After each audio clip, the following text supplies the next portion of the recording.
or you suck me into Snapchat, I'm going to suck you into Slack. Oh my god, Snapchat is so fun! We could talk about that too. Horrible, disgusting thing that is useless. Hello and welcome to episode 110. That sounds like a big number of Dots, Lines, and Destinations. It is May 26th, 2015. I'm Stephen Seagraves, today joined by Seth Miller and a special guest, travel journalist and editor, Cynthia Drescher. Hey, Cynthia. Hi, everybody. And you're on a boat. I'm even better than it's even better that I'm. I know. Yeah, I'm on a boat, but it's even better than that. I'm in bed in my room on a boat. And your connection is awesome. It is, quote unquote, the fastest Wi-Fi at sea. And so which ship is this that you're on? This is the Harmony of the Sea. So this is the world's largest passenger ship right now. It beat its sister ships by almost 13 inches in length. So, yeah, so I'm on the first cruise of the world's newest, largest passenger ship. And it's going from England, the UK, to where? It's going from Southampton, England, to the English Channel and basically doing figure eights and then going back to Southampton. Okay. Oh, that's fun. Yeah. How are the seas today? Were they cooperative? Was it? Oh, it's like a mill pond out here. Every so often I'll feel its turn, but I can't feel the ocean. Now, is that just based on the fact that your last cruise was to Antarctica and everything feels flat compared to that, or? Well, okay, if you think about it this way, this is like an A380, and then all the other ships are like E190s. So is it that much bigger than like even the mega cruise ships of yesteryear? It depends what yesteryear you're talking about. If you're talking about the late 90s. The last time I was on a cruise ship was in the late 90s. Yeah, definitely much bigger than that. How many people? How many passengers? Like several thousand passengers bigger than that. Okay, we did. I want to say my cruise was 2,000 passengers and about 1,500 crew when we went. Right. So this one, I have the numbers right here. You're on a press trip at the press pack. Well, it's not. It's a professional trip because the people who are on board, there's actually a small media contingent. Most of the people on board are travel agents, there's contest winners, and there's a lot of people who are involved in the building of the ship. Oh, wow. That's involved in the companies. Yeah. And like everything down, I was talking to some Scottish guys yesterday. We were waiting in line to go down the Ultimate Abyss, which is this 10-story dry slide where you sit on like a fabric sled and you go down this crazy long slide. And we were just waiting in line, and they were like, "Oh, what do you hear about me? I'm media. Where are you guys from?" They're from Glasgow, and they work on the branding of Southampton Port. So, oh wow. Yeah, so it's like a free cruise for them, but really they say it's really good because it helps them think about the cruise industry from the passenger angle, and they have all these other creative ideas once they're on board. So yeah, it's a professional trip.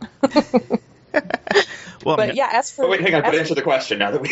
The passengers. So my Antarctica cruise, which is on like a medium-sized ship, that was 600 passengers. Okay. You were on an older mega ship, so 2,000 something passengers plus crew. This is like a supreme mega ship. There's a mega ship, and there's like this. This is its own category, and it has the capacity for 6,780 guests. Holy and Jeebus. 2,102 crew. Man. There's almost 9,000 people at a time floating on that thing. Just under 9,000, yeah. Holy shnikes. Where the ship is not even totally done right now. There are staterooms that haven't even been installed yet. So we're not at max right now. There's only a couple thousand on board. Just a couple thousand. That's incredible. I mean, that's a lot of people. Does it feel like that many people? Well, it's not since that it's smaller, yeah. Right, but the first day is always insane, and that's the day when you're like, well, there's way too many people on board. But that's just because everybody's running around doing things, and there's like still luggage coming on, and everybody's figuring out where everything is on the ship, and the elevators are constantly in use, and you're just like, no, this is a lot of people. But today was much calmer. You start to fall into like a schedule, and there's just less group running around, so there's fewer clumps of people in places. Yeah. But also this ship, it's so large and it has so much, floor real estate that they just don't have one rock climbing wall. There are two rock climbing walls, and they just don't have one surfing simulator pool. There are two surfing simulator pools. There's two of the dry slides. There's 3 water slides. There's 2 kids pool. Like, there's plenty of space. How many gangways are there for getting off and on? I mean, I can imagine like you pull into port with 6,000 people and everybody wants to go see whatever tour or whatever. Is it? I mean, that depends. That's like an port. A380 situation where it's also a function of how many jetways they have or gangways they have at the port. It depends on the port exactly. How many, and if they have ones that are large enough to access some of the higher decks for people to get off. And there's always a really low one that's usually like only 1 level up from the dock, and that's for crew and guests and like tradesmen. Mm-hmm. So you'll always, I mean, there's always multiple gangways. Okay. I can imagine with 6,000 people all trying to get off and catch a flight that afternoon. Like that's a lot of time in line and immigration and whatever. Oh, well, actually, they solved that by staggering the ship disembarkation times by your category of your stateroom. So say you were on floor 9 aft. The day before you leave, you'll get something in your room that tells you your ship departure time and the lounge where you hang out at. And then you all leave. So, so you're in a stateroom that's floor 9 aft, right? So everybody from floor 9 aft has to go to the Royal Theater at 8:15 a.m. to get off at 8:30 a.m. And then, I guess, do they warn? I guess one of my questions would be, though, do they tell you in advance who gets off when? Does it switch up? Like, if that's 9 aft today, and I think about that and I plan based on that, and then the next trip 9 aft actually disembarks at 10:30, do I get screwed? I mean, it makes sense, right? You let people off in a staged manner, but in the meantime, then are you just stuck sitting around your room waiting, and is it consistent? And I don't know. No, it's not consistent. I mean, it changes for every cruise and for every port. But yeah, don't plan. I mean, if you have an earlier flight, you can get off earlier. You're not like stuck to that time, but it's very structured, and everybody's off by 11 a.m. anyway. Yeah. All right. And so cruise people know you don't take a morning flight. Sure, but everybody's off by 11. Starting when to get 6,000 people off? Oh, like 7 a.m. Wow. 6,000 people across 4 hours is 1,500 hours. That's pretty quick, actually. Yeah. Mm-hmm. Now, so is this ship going to be based in the UK, or is it actually going to, do Caribbean cruises and things like that? Well, so right now it's doing its little Southampton thing because it was built in Saint Nazaire, France, which is just across the channel. So Southampton has all the facilities to bring in the extra little fittings that they need while still conducting passenger cruises. Mm-hmm. Like, it's got huge docks and warehouses and a very big cruise industry base there. So there's still tradesmen on the ship right now who won't be cruising with the ship, but they're still installing electricity and water features and hanging artwork. So there's a lot of those guys who are based around Southampton. It's just a very easy place to be based when you're doing your first few cruises. But it's going after this. It's doing a 4-day to Cherbourg and then a 4-day to Rotterdam. They're just like preview cruises for paying passengers. Like, hey, you just want to see the ship. You don't really care where we go. Here's 4 days on board. Huh. And then it's going to go from Southampton around the Iberian Peninsula, stopping at some Spanish ports. And then it's going to, I think its home port for the Mediterranean season is Barcelona. Okay. And it'll be sailing to to La Spezia in Italy and Rome. And I think it might be doing Sardinia. And then it'll be doing the Mediterranean for this summer, and then in September it's coming to Fort Lauderdale to do Eastern and Western Caribbean cruises. Oh wow, okay. So they're gonna use it kind of all over where there's the most traffic, I guess, for cruise goers. Yeah. Yeah, where there's the most volume. Yeah. And the Med makes sense in the summer. That makes a lot of sense. So cool. Well, I think that's kind of our. We were talking before the show a little bit. The cruise is kind of the line, and your line is Southampton to Southampton this time. Doesn't that make it a dot? Well, no. We went out. We went out under Cornwall. Like we went a little bit west, and then we looped back. Okay. But I think the dot's cooler though. We're going so slowly right now. It feels like we're idling. Is there a reason, or are they just kind of hanging out? There's nowhere to go. Yeah, I mean, we're like just south of Southampton, and they have to keep us out here until it's time to dock again in the morning. So. They don't want to waste fuel. It's just an idle the engines. Can we just go back to another point that you made? Is they still don't have all the staterooms installed? Yeah. Which to me, I mean, so you got a 6,000 people on board, so like a 2,500 room hotel essentially floating, plus all the ancillary whatever, and it's like going out and putting it into service with the top 3 floors not built. So the staterooms, there are a total of I just think the technology of how they do that is amazing. Yeah, there's 2,747 cabins. That was close. I'm not sure if that includes the crew rooms, though. I think that might just be the passenger staterooms. Yeah. And yeah, so what they do is they build, each room is built in a warehouse, and then it's just installed in the ship. Yeah. Like, it's almost I've watched the, how is it made, Discovery Channel, whatever. Yeah, there you go. Specials on this stuff. It's incredible. So they it's like modular, basically. So they put put this module into the ship from the factory or the warehouse that it's on the dock. The infrastructure, plumbing and electrical is all in the same place, and the HVAC is all wired into the walls, essentially the framework of the ship. And then you've got Legos, essentially, that just stack and clip in together, and everything lines up as they wheel it in. Humanity's pretty awesome and smart.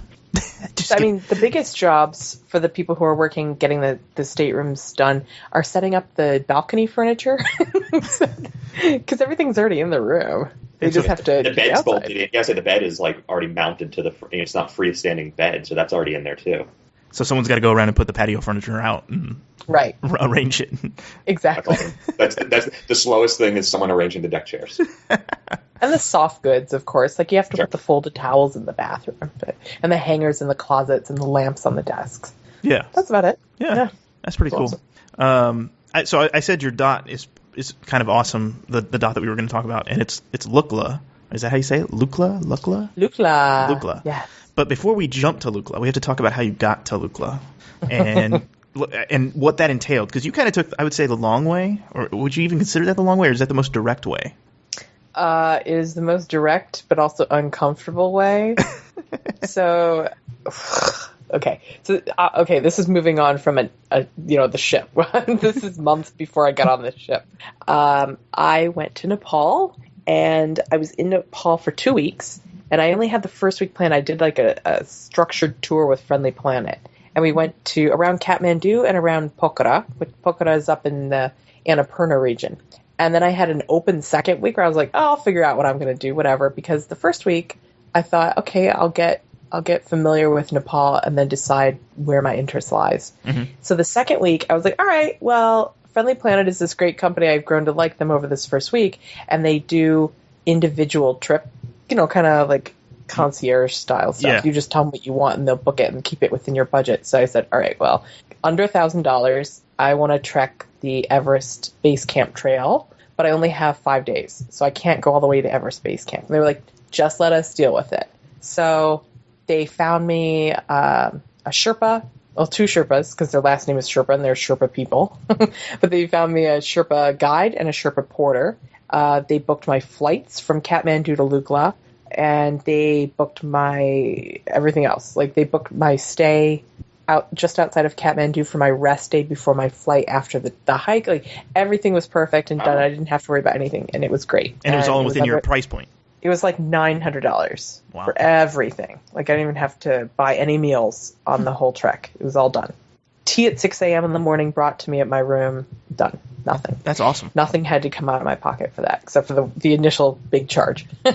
But the biggest charge that was a part of that total is it's about $400 round trip to fly just from Kathmandu to Lukla, which is a 40-minute flight on these tiny prop planes. And also it involves landing at what's called the world's most dangerous airport. So it was great. I was very blessed with perfect weather, so little turbulence, no flight cancellations, 1 3-hour delay because of weather back at Kathmandu. So yeah, but actually getting to Kathmandu in the first place was the uncomfortable part, because I took Air India from JFK to Delhi and Delhi to Kathmandu. And what was the uncomfortable part of Air India? I mean, I've heard mixed things. I know Seth has had an experience with Air India recently. I have some friends that had an experience with Air India recently. So what was it that was off-putting about the experience? Okay, so I flew regular economy, which I usually don't have anything against, but the Air India seats are extraordinarily uncomfortable with quite high backs, but and very little padding on a chair that actually could support more padding. And it was on a 777-300ER that had only been delivered in 2009, but the interior looked like it hadn't been updated since 1978. And it hadn't been cleaned or maintained since then either. And So you have this, it's like a 15-hour flight just to get to Delhi, and the IFE does not work properly. I figured it out because I talked to other people later. And so you have a seatback screen, right? Okay, great. You also have a headphone jack in the armrest, and you have an embedded a remote in the armrest. Only one of those three things will work. At a time? Or Right, so you can't, no, at all. Like you're during a whole flight. It was different for everyone. Mine was two of my things didn't work. The only thing that did work was the seatback screen. But since my remote didn't work, I could not turn off the screen. So it glared in my face the whole night, so I couldn't sleep. And my headphone jack didn't work because somebody had like pushed it all the way in. Oh. So unless I like held it in there until my hands hurt, I couldn't hear anything. So it was the worst. And I had other people, they were like, oh yeah, only my remote worked, but the screen wouldn't turn on. And yes, it was messed up. I could hear things, but I couldn't watch anything. That's right. Yeah. And then you had a layover in Delhi, right? Yeah, I had an overnight layover, but it was unremarkable except for getting to go to the McDonald's at Delhi Airport and getting a paneer mixed spicy sandwich, which was so good. It was so good. Like my mouth waters when I think about it because it was. Which terminal were you in at Delhi? Was this the main Air India terminal there with like the food court kind of upstairs? Yes, exactly. Okay. And construction's still going on, where they're replacing the tiles all night. Yeah, but I think that's pretty standard across Delhi. Yeah. Okay. I actually we got stuck there. So we were there in January. We did Bangkok, Delhi, Rome on the 787s in business class, my wife and I. And I will echo those planes have not been maintained at all since they were purchased theory. Mm-hmm. They're beat to hell. And the 787s are relatively new, and they're just beat to hell. It was crazy. And you're in a premium class and even seeing this. Yeah. Oh, no, the plane was like destroyed. At least like all the buttons worked, so I had that going over you, but it was just beat up. And our flight was delayed like 5 hours out of Delhi, so I got to experience that. Our 90-minute connection that was going to be perfect and get us into Rome nice and early ended up very delayed. Did all your laboratories work? The one in business class did. I will admit I didn't really explore the back of the plane. There were some on both of my flights that just had like handwritten signs out of order. It's a 777-300ER, and people got to pee, right? Like, it's not cool to have one lavatory working for all of economy on a 15-hour flight. And also, this is the craziest thing. There was no soap in any of the lavatories, which is, great for, right? You're trying. Yeah. Who doesn't love international air travel with all the bacteria, right? Yeah. But the middle, I don't want to say it's like the middle, but towards the front of the economy cabin, whatever lavatory that was, I went to it because I was so tired of the one in the back, the one that was working in the back, which smelled horrible. It was out of toilet paper and had no soap. So I tried a different one. This one, I thought, oh my God, great, it's got a soap. Well, I took a closer look at it, and it was a urinal cake. Oh my God. And it was definitely a urinal cake. But there was no urinal in there, and it was next to the sink, so I'm wondering if they have the urinal cake because people might tend to use the sink as a urinal. Oh my gosh. So I don't know. Never again. Never again. You've written Air India off. Oh, I didn't even want to fly them in the first place. It was just what worked with my itinerary. Oh man. Just from what you both have said, and from what I've heard from other friends, I don't think I ever want to take them even on a domestic flight within India. Like, it just sounds not like an enjoyable experience whatsoever. Well, I'll tell you, if you go to Nepal, there aren't a whole lot of options because Nepalese airlines are banned in the EU, and there's not a lot of, I don't think there are any European airlines that fly to Nepal.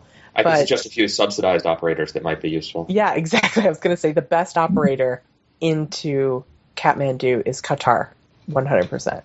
So it's them and Turkish, right? Are the two big ones, I guess, that fly into Kathmandu? I think Etihad might also come in, but I have to believe Etihad and Emirates also do, but I don't know about frequencies. Yeah. Oh, Emirates does. Yeah, I saw the Emirates there. But Qatar has the best timing, and I mean, you've got that beautiful Doha connection, and I mean, yeah. Hang out with the creepy teddy bear. Right. Exactly. But you miss out on the paneer McDonald's sandwich. It's trade-offs, Cynthia. It's trade-offs. I was watching the passengers board at Kathmandu on their Qatar flight. I'm like, I love you guys. You guys made the right decision. I'm so jealous. My original Air India flight into Delhi was so bad, I considered dumping the return and using making an award ticket back on Qatar. But the availability wasn't there. Well, and I remember you talking about that on Twitter. You're like, I really don't want to take this back. And you were just like mulling it over. And so I guess, and I didn't see the end of the conversation, but I guess you couldn't find anything. So you just said, I guess I have to go with what I have.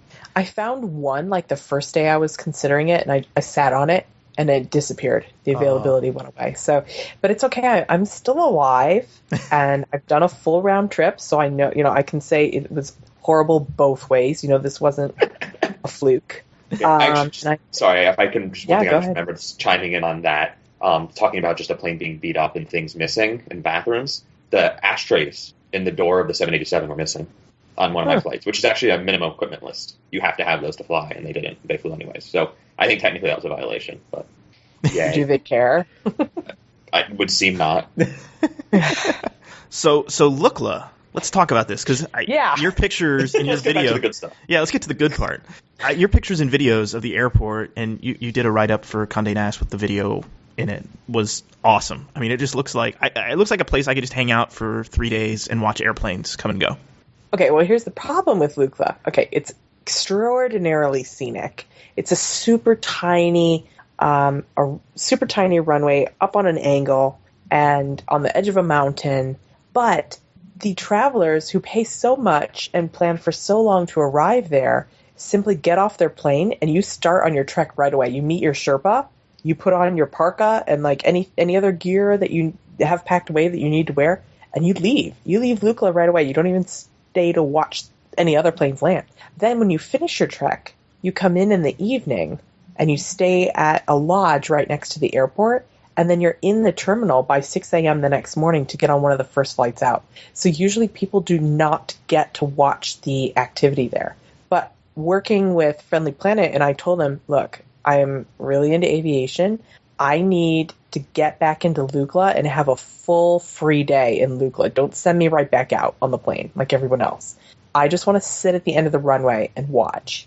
And so they made that happen. And I stayed right next to the airport I actually requested the lodge. I want to stay at the Buddha Lodge because they have a rooftop deck that overlooks the runway. So I can take photos from it.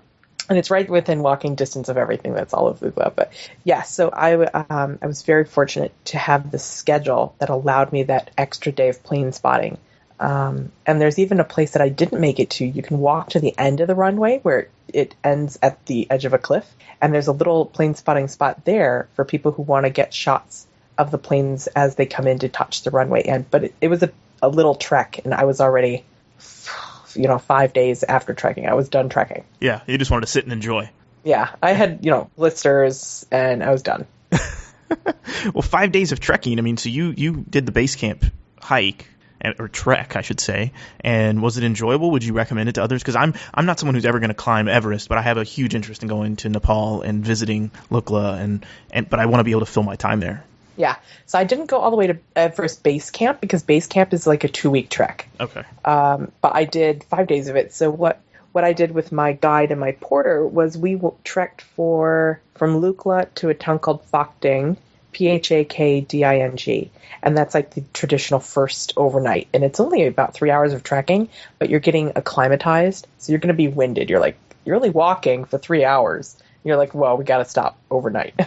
But the next day, you trek for like 8 hours, and 5 of those hours are uphill, and it is grueling, and you're being passed by yak trains and Sherpas who have like 60 pounds on their back of beer crates, and they're just like whizzing by, and you're using your trekking canes and you're just pulling yourself up.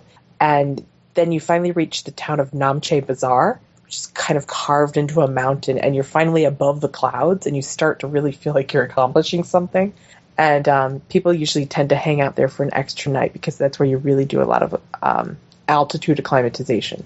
And you can hike around the area. I went up above that. There's the airport that's actually closest to Everest in terms of altitude and down the trek is called Sayang Boche. but nobody really lands there because it's a dirt strip. It's kind of like for helicopter evacuations. Okay. So I went to see that, and then the next stop after that is Tengboche Monastery, and then after that's another like day trek away, and then after that you start going up into like the icy areas, way above the tree line. And so anyway, but when you reach your endpoint, if it's usually just a little bit past Namche, you can trek all the way back from Namche to Lukla in one day. Now, about your concern if you can do it, well, when I was trying to figure out if I should do this, I called my mom and I said, I think I'm going to do the Everest Base Camp trek, but, not go all the way. And she said, you haven't trained for this? I said, I know, but a couple of weeks ago, I was in Melbourne, Australia, and I did a lot of walking, and I looked at my iPhone at the end of the day to see how many, how much I had walked, and I had walked 9 miles that day. So I was like, okay, I think I can do this. And I totally did. Like I said, I'm still alive. Like, I got through Air India. I got through trekking. It was great. I definitely did not prep. I don't even think I stretched before I started out in the morning. I wore Doc Martens. I'm not saying that was people probably should a mistake. I'm not saying people should just, throw caution to the wind and just go like, hell yeah, I'll just go for a walk today, aka hike for 5 days. I did have a day extra in Kathmandu where I went to the Outfitters and I bought a trekking pole and a parka and like a waterproof bag cover and, other little things like that. But I brought a hat and gloves and yeah, so it was, but you can buy stuff along the path. They're happy if you do, even though it's marked up. Yeah. And you're supporting the local economy when you do it, so it's kind of a good thing. Right. Even if you just go to Lukla and you want to do a little bit of the trek, you can do an overnight to Phakting and come right back to Lukla. Mm-hmm. It's 2 days. And I'm sure they give you like enough rest in between each of the days of trekking. You can, you get a full night's rest, you get a meal. They're providing all that for you, so you're not. Yeah, you get 3 meals plus tea stops, and yeah, like. Sorry, the concept of tea breaks is hysterical to me. It's not in the middle of it's cold of up there. Is it? How cold? It's like 39. Oh. So, like up at Namche when I was there, it's about 39, and there's no heat in these places, especially now that tourism is down still post-earthquake after 1 year later. There's not enough people staying in the tea house guest houses for them to warrant spending money on heat. Wow. So there's just no heat, period. Wow. So you get under your big duvet and you heat it up with your body heat, and then in the morning, either your guide or your porter comes by to wake you up with a glass of hot tea. So stopping for tea breaks is kind of a way of warming up and having a quick break. Yeah. And also talking to the locals. Yeah, sure. No, but when you say like 39, that's highs were 39? So you're hiking, what? The high temperature was No, 39? I'm just trying to imagine hiking that cold. Right. No, I had some beautiful days where I was just hiking in a long sleeve t-shirt and trekking pants. So it could get, I think I got up as like high as 65 in the sun. Okay. But the nights were definitely freezing. Yeah. So you do, but you definitely do need like the coat and good pants for nighttime. Wow. I did not wear my parka jacket while trekking. Mm-hmm. If it had been a cloudy, rainy day, I would have needed it. Okay. Or if it were any earlier in the season, I would have needed it. But I definitely wore it in the guest houses just to eat my dinner. Wow. So how is Kathmandu doing after the earthquake? We're a year later now, a little more than a year later. Was it recovery happening, and is it just a mess? Oh, it's business as usual now. Everybody's the mood is far more positive than anything, mm-hmm. and there are piles of collapsed houses, kind of on corners, that are now growing weeds. That's still there. Everything hasn't been cleaned up. There are still large camps of displaced families who lost their homes, and they're still living in, Red Cross provided tarp, tents. I want to say they're heavier duty tents that are like meant for like long-term stays. Yeah, what are those round huts? I'm trying to think. Yurts. Yeah, they're kind of like that style, but not round. Okay. So there's people are looking upbeat, but it sounds like the tourism just hasn't picked back up to where it was pre-earthquake. And I found it funny because the trekking route is usually packed with quote unquote Westerners, like all these Americans who are doing their bucket list trip, and a lot of Europeans typically. But I kept meeting more local trekkers because the Americans and the Europeans hadn't returned to the numbers that they had been coming pre-earthquake. So I was like I trekked with some Bangladeshis. We went to this hotel. We trekked like way up to this place called the Hotel Everest View, which is the world's highest luxury hotel, which had 0 guests at that time. But we went to lunch there, and I trekked with some Bangladeshis that I had met at a checkpoint earlier on. And I met a Cambodian guy who was trekking. Oh, the Australians are still there, though. they haven't. Yeah, they don't go away. Right. But, yeah, it's just... Oh, and another thing about having the agency take care of everything for me and just paying the one price was they got the necessary permits for me. There's a pass that you need to get, and you need to submit passport photos and everything and have it signed and approved by the government, and then your Sherpa has to show it at checkpoints as you progress. Yeah. Wow. And they arrange for all that to be taken care of, which is that's Exactly. a huge weight off your shoulders of having to worry about figuring that out. And It's a bit like, have you ever been to Machu Picchu? I have not. Nor have I. Okay, that requires a lot of paperwork. It requires more paperwork than you think it does. And when I went, I stayed at a rather nice hotel for the purpose of using their concierge to do it all for me. I like that thought. That's my kind of travel. Yeah, and she was like, "Yeah, we do this basically every day for several people, so not a problem."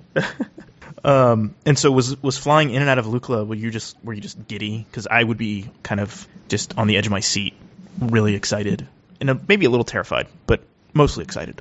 I knew exactly what I was getting into, and I'd watched videos, I'd read accounts, I knew what side of the plane to sit on for the best view, all of that stuff that you do when you're really into the destination. And the answer is, let's help some of our listeners here.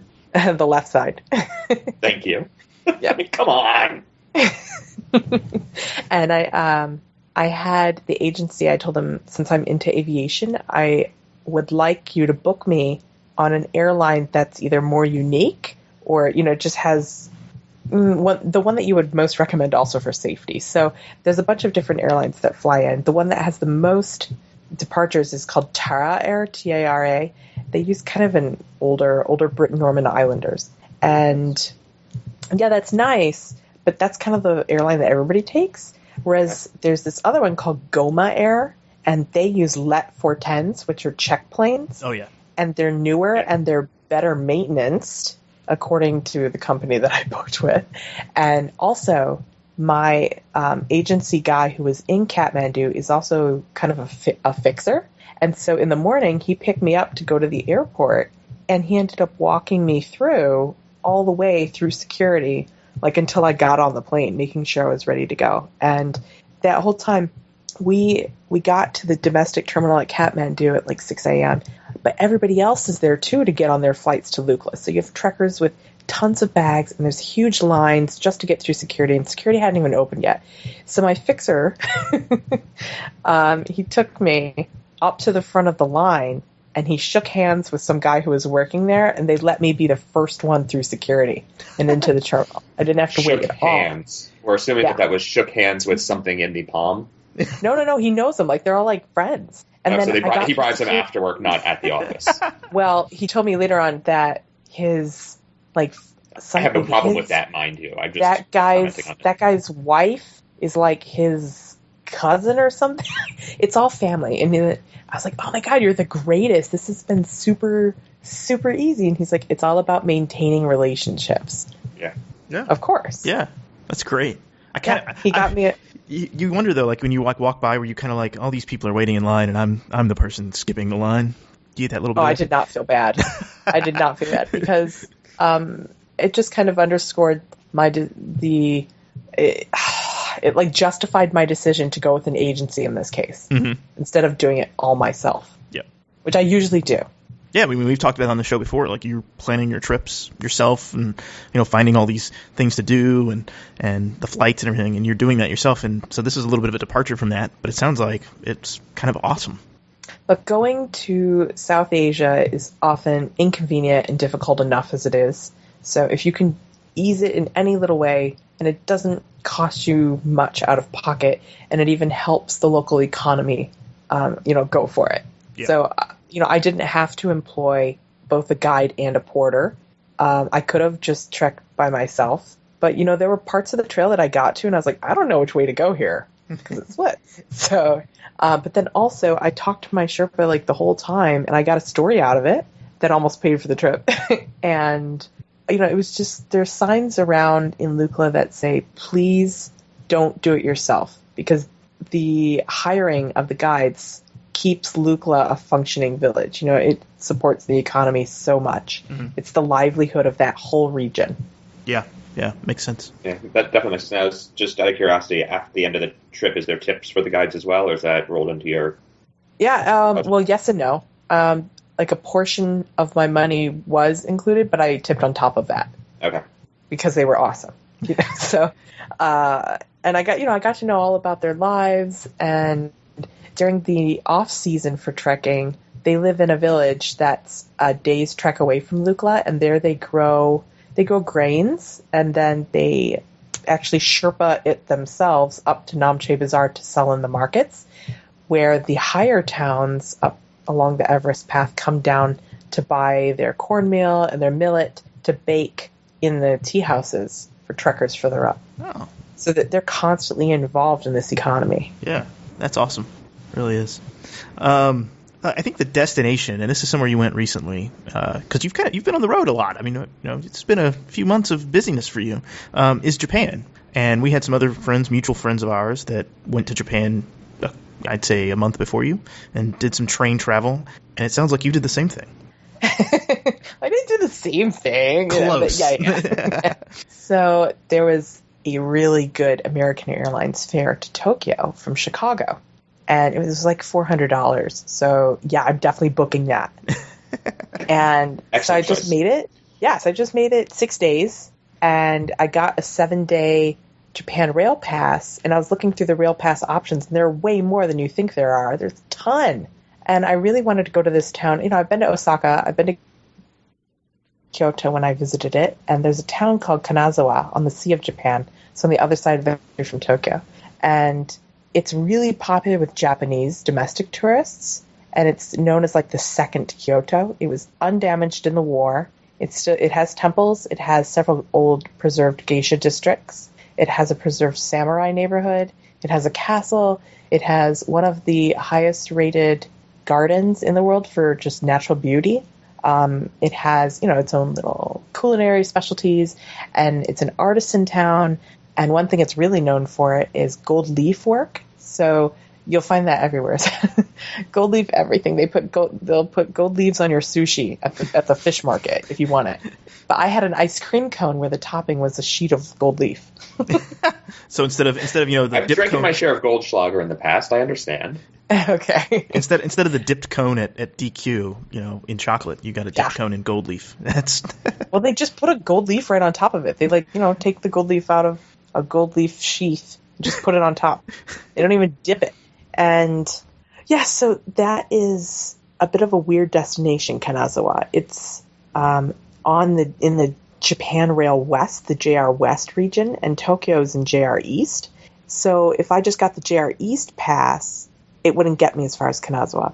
But there's the newest Shinkansen bullet train pass is this thing called the Hokuriku Arch Pass, and that is specifically designed to bring tourists to Kanazawa from Tokyo on the Hokuriku Shinkansen, which debuted a year ago in March of 2015. So you all the way to Kanazawa, and even beyond. You can go as far as Kyoto and Osaka and Nara with it as well on the Thunderbird train. But I didn't need to go that far. So yeah, as long as it got me to Kanazawa, and then I was able to use it to go other places. So I went to Kanazawa, and then I took a day trip to the Japanese Alps. So I took the Shinkansen back to Toyama, and then took some other train and bus connections up to the Yuki no Otani, which are these snow walls that get up to like 40 feet high around you up in the high mountains. And then when I decided to go back... It's like a plowed road, right? I mean, they basically it's plowed. They use GPS to find the road. They use GPS to find the road, and they just go at it with diggers. And it's only open for 2 months a year. Wow. That's awesome. So I was able to do that on the pass. And then when I went back to Tokyo, my pass was still valid. So I took the Shinkansen 45 minutes out to Omiya, and I went to the railway museum there. Did you drive a train simulator? I did. I drove the JR Yamanote line simulator. I think it's weird. It's weird. It does feel like it's moving, and the whole time, like an 8-year-old boy was standing and waiting for me. I was like, "No, kid, I'm driving the train." He's sitting behind you, like arms crossed, tapping his foot. Like, come on. Exactly.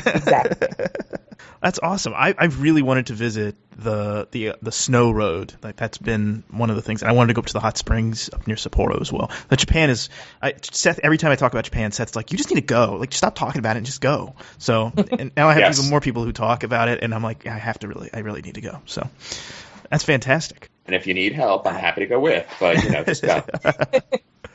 I feel like I've been talking about Japan a lot lately, but everybody's, it's a traditionally considered a very expensive destination. So there's a lot of travelers who haven't yet been or who keep putting it off, and they're still so curious about it. So when they hear that I did a week in Japan for total under $1,000, including airfare and hotels, and my what? Tell me everything. Yeah. What about did you stay in a capsule hotel? I stayed in 2 capsule hotels. Uh-oh. Is it relatively new that they have women's rooms options? 'Cause I know one of the ones I've stayed in the past, it wasn't like you couldn't get women booking in there. It was men only. Yeah, the classic ones are men only because we just need somewhere to crash after they've been out drinking all night. But I'd say it's probably over 10 years that they've had like a women's floor or a women's section in some of those older ones. Okay. Several years ago, I stayed in one called 9 Hours in Kyoto, and they have a women's section there, and it's a gorgeous one, like a really futuristic one. This time is different in that I stayed in one called Nadeshiko Hotel in Shibuya, and it is women only. There are no male capsules there, and it's gorgeous. And the onsen is very, it's not like your typical, tiled bath. They have a traditional tiled bath, yes, but then they also have a wooden tub, and then like another type of wooden tub, and it's more traditional Japanese hot spring bathing style than just like a steam room industry. Yeah, the very basic types that you find at hotels there. Yeah, that's really cool. I mean, Seth, you've talked about it. You've stayed at a capsule hotel a couple times, right? Yeah, I've done a couple in Tokyo proper. I really like it. It can be claustrophobic, and it's definitely not designed for people with luggage. So it's always a little weird when they see me roll up with, and even with a small roller bag and my briefcase, they're always a little confused. But, a little bit of faith that no one's going to steal all your shit overnight, and you usually do okay. And I do like them.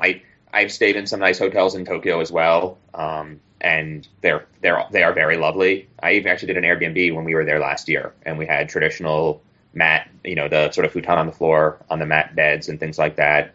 Maybe a little too traditional. It's an adjustment, just an adjustment in how you sleep. But in that case, we actually had a ton of space, which is rare in Tokyo, and like our own little kitchen and whatnot to cook breakfast in. So that was wonderful. But yeah, I'm a big fan. I'm actually going tentatively, expect to be going in October again this year for an overnight en route to Southeast Asia for another conference, and am debating.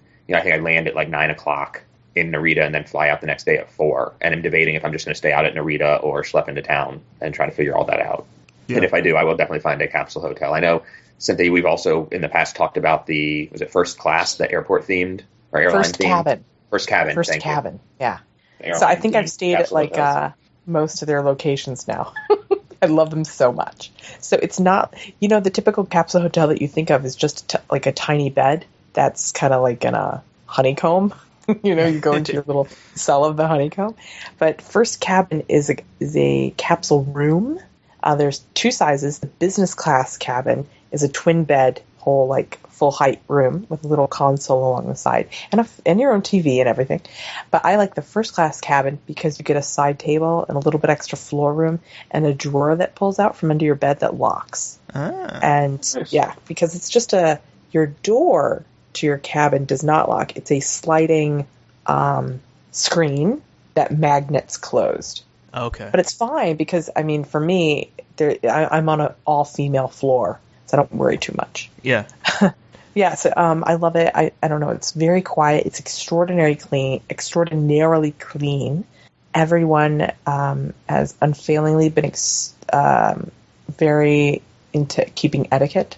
So, no talking loud, no cell conversations in there. There are rooms for that. The bathroom is separate. Everything is, I don't know, it's just so nice. Is it shared bathroom, like locker room style, like the men's ones I've been in? Yes. Okay.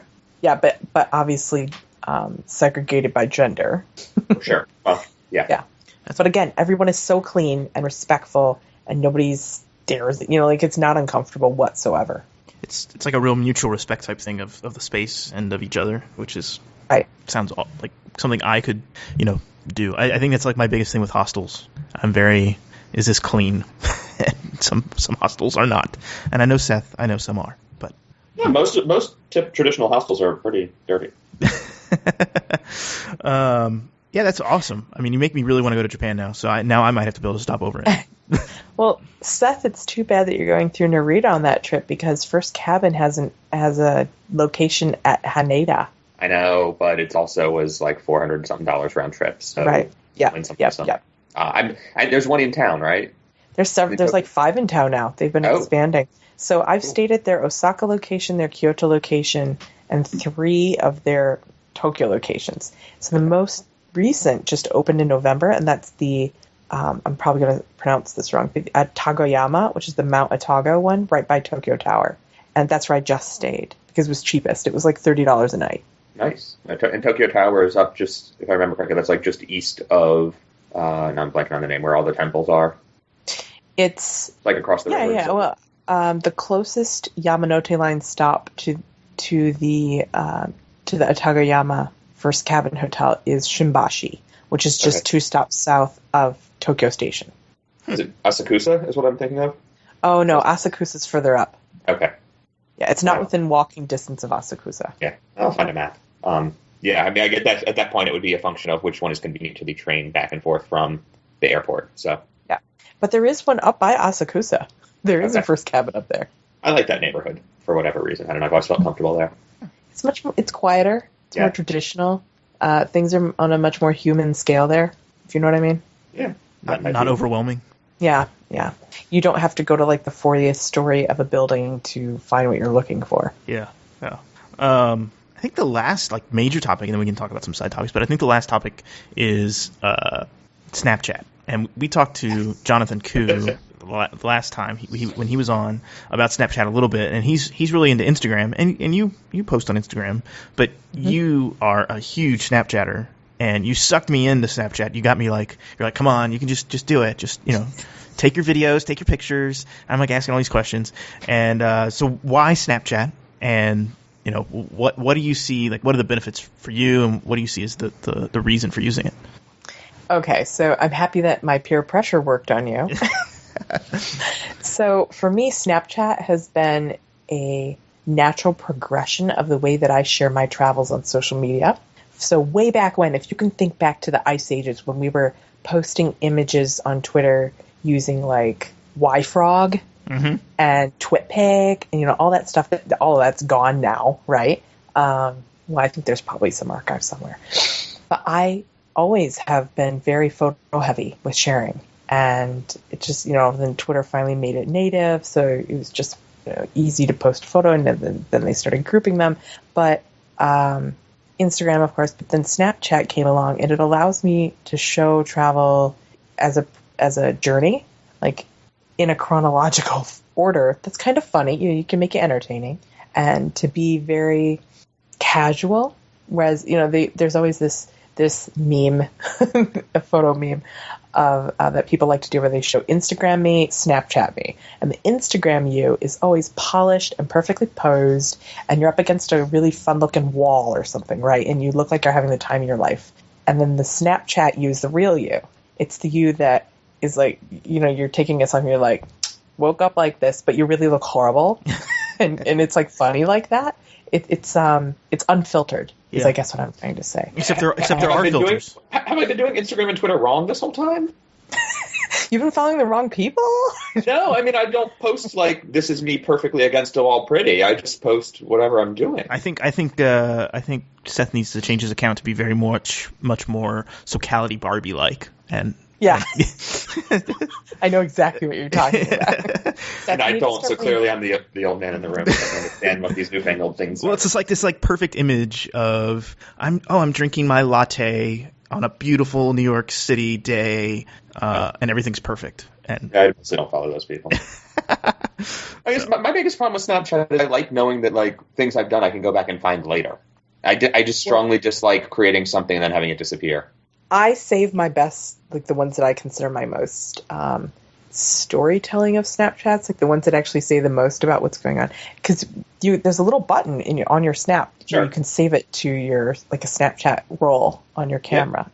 But that's right now that's the only way that you can archive it. But I kind of like the ephemerality.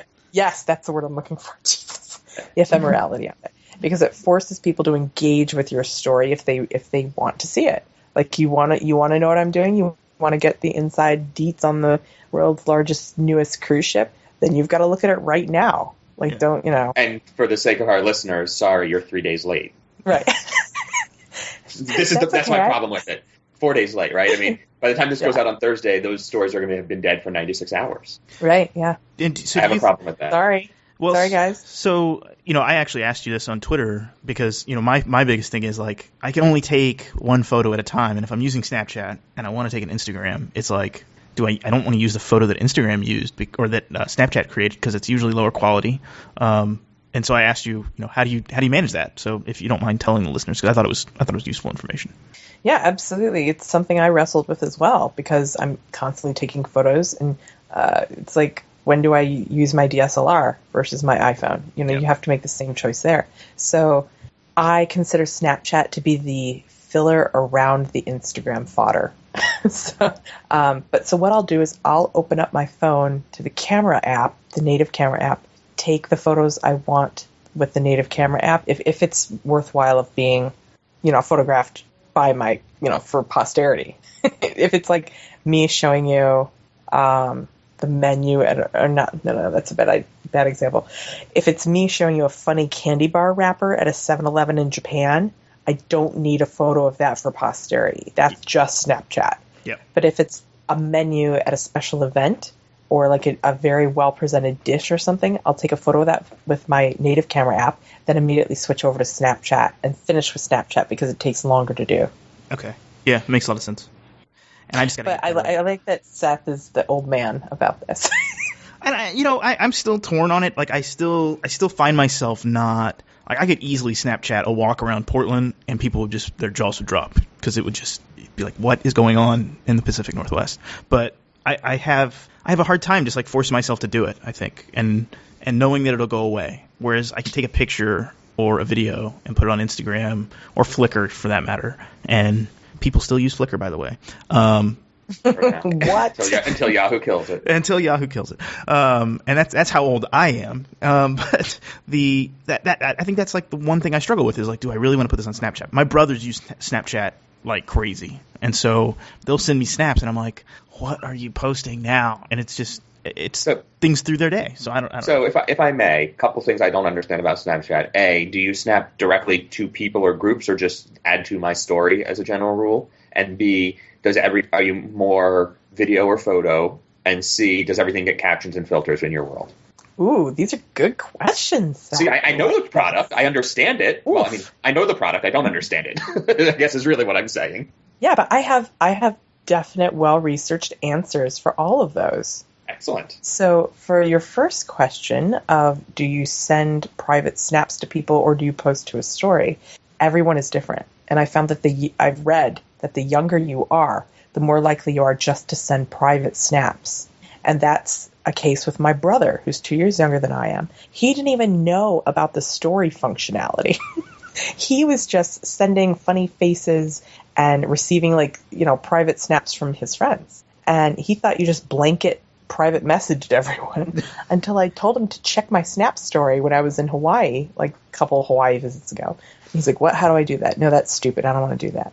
But now he does, so he can see my travels. But he only checks mine because none of his friends post stories. They just send private messages to each other all day. But so when my friend... Sorry, when I get a message that's like a notification like so-and-so has Snapchatted you, that's really just to me or like me and other people? Can I tell folks to other people also? Do I need to be weirded out that like someone's sending me pictures of them in a hammock with their kids? I think sometimes people do it by accident too, because it's very easy to accidentally hit someone's name when you're scrolling down to post it to your story. And I know it happens to me a bunch. Yeah. Yeah, don't be freaked out. I don't think I don't have enough friends in Snapchat yet for that to be a problem.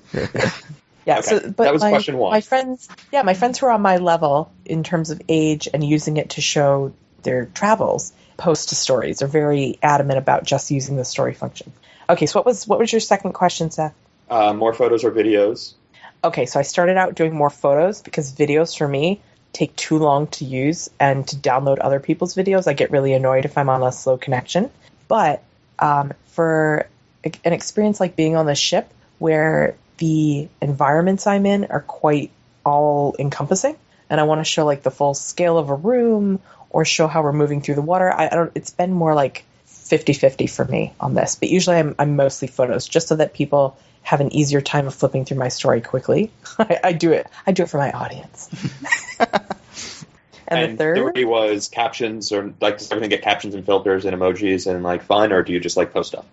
I guess I'm lazy and I don't want to spend that much time. Is my point. And yeah, I like to make it more entertaining.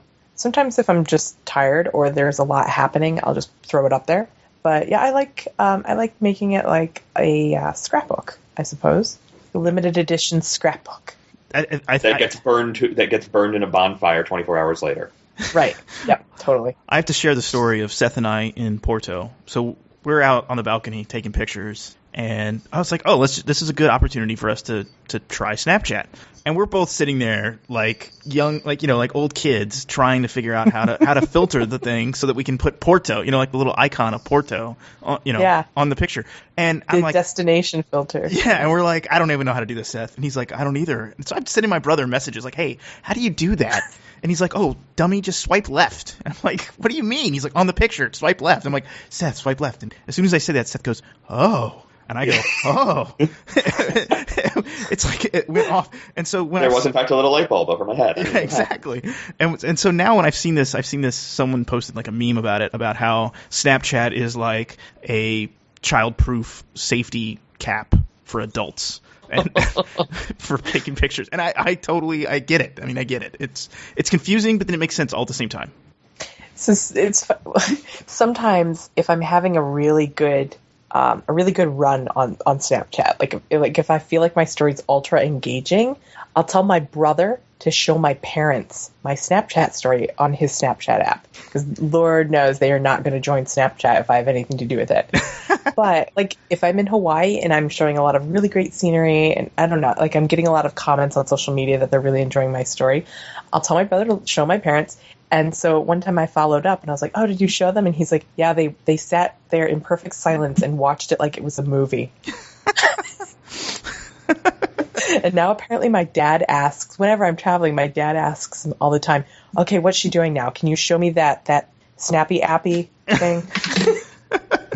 But it's fun. It is fun, and it's great. So I really appreciate you just telling us how you use Snapchat and why you use Snapchat. And for being on the show, I think that really is a great way to end it. I think snappy appy is a great way to end it. Thank you for letting me talk a lot. I think it's great. It's fascinating stuff to me. And I just want to thank you, Cynthia, for joining us. If you want to follow Cynthia on Twitter, it's @JetSetCD. And I think that's kind of the best way to find you online. Yeah. And you have everything linked on all the networks. Yeah. And go ahead. Does that include Snapchat? No. Yeah, Snapchat, Instagram, Twitter, those are my three big ones. Don't follow me on Facebook because that's like all my college stuff, so no. Just forget about Facebook. Dig up into your dirty history there? Right. Oh, don't worry, I'm so private you can't get into me anyway. She's locked down. But I just want to point out that we have conducted this entire podcast over ship Wi-Fi, which was an unthinkable thing even like a year and a half ago. It's amazing. I think one of the shows we had you on recently, you were talking about how coverage on cruise ships is getting better, and this is proof. Yeah. It used to be billed at 75 cents a minute, and some ships still have that in place. Isn't that insane? That's crazy. For horrible, horrible bandwidth. Yeah. It's amazing. And it's good news for travelers. It's shitty, but that's equivalent to flying on the old Wi-Fi internet. Yeah, exactly. Airplanes, same idea. Yeah. Well, thank you, Cynthia, for being on the show. And if you want to follow her, again, Twitter @JetSetCD. And you can follow Dots Lines Destinations on Twitter @DotsLines. Leave us a comment. Tweet us. We like to hear from you. And thanks for being on the show, and we'll talk to you next time. Bye-bye.